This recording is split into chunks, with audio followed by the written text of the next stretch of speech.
Please put your hands together for Tom Schmidt.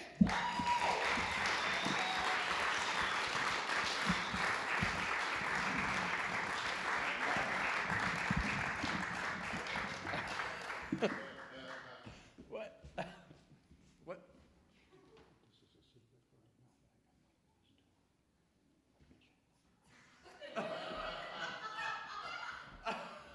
Hi.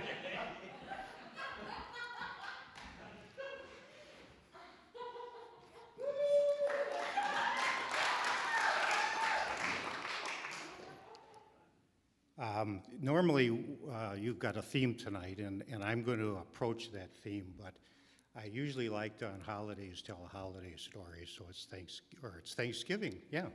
It's Halloween, so tonight will be a Halloween story. And when I grew up in Milwaukee, I was born in 1947, so you have to do the math. And when in Milwaukee at the time when I grew up, Milwaukee was a pretty safe city. You could walk anywhere pretty much, and we did.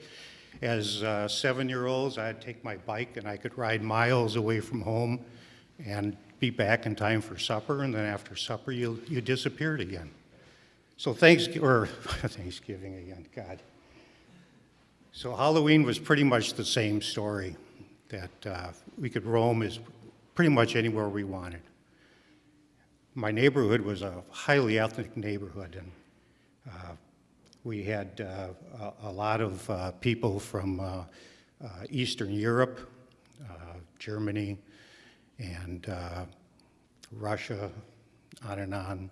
A lot of them were Holocaust survivors, and a lot of them were recent immigrants. And when we'd go out trick-or-treating, occasionally we would go to these people's homes. At the time, you could get a candy bar, a real candy bar that you'd buy now for $1. You could buy it for a nickel.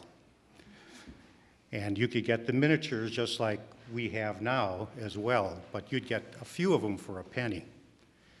And the penny candy store was a big deal for us kids. We'd go to the penny candy store and get all kinds of stuff, and it was the craziest thing.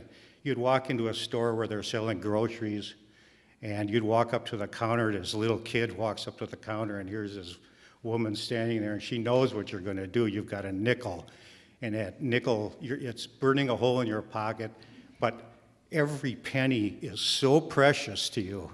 And you'd stand there and you'd look at all the candy on the counter, and you'd pick out very, very carefully each piece of candy, and she'd stand there patiently waiting for you to get done picking your candy. Well, I'm at Thanksgiving again.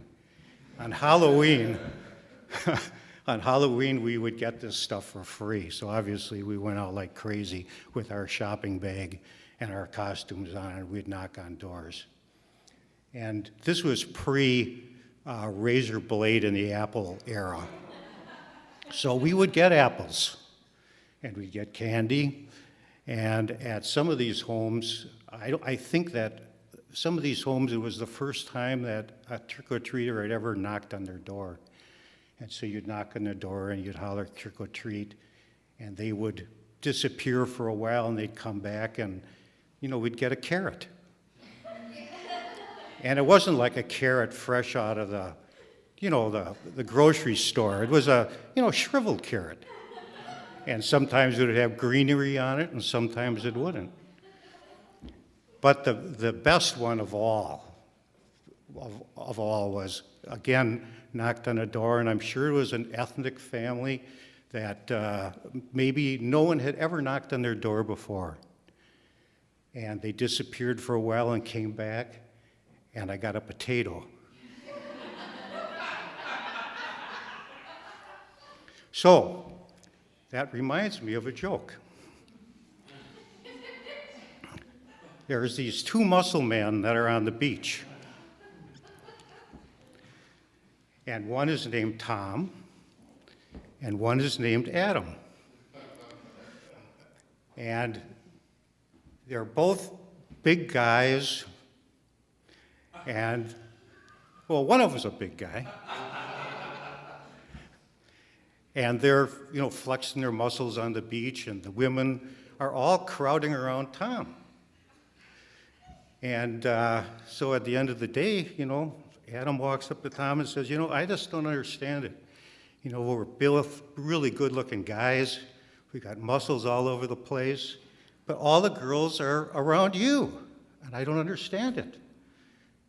And Tom says to Adam, he says, well, I've got a trick, and the trick is I take a potato and I stick it down in my swimming suit.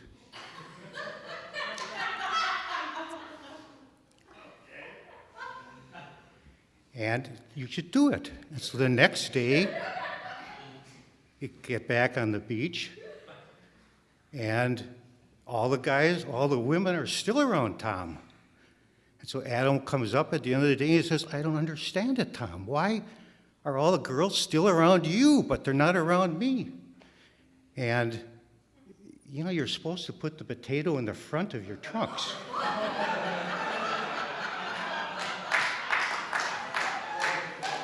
Now, the extreme pressure part is this potato I've got in my pants. And it, by the way, is my costume tonight.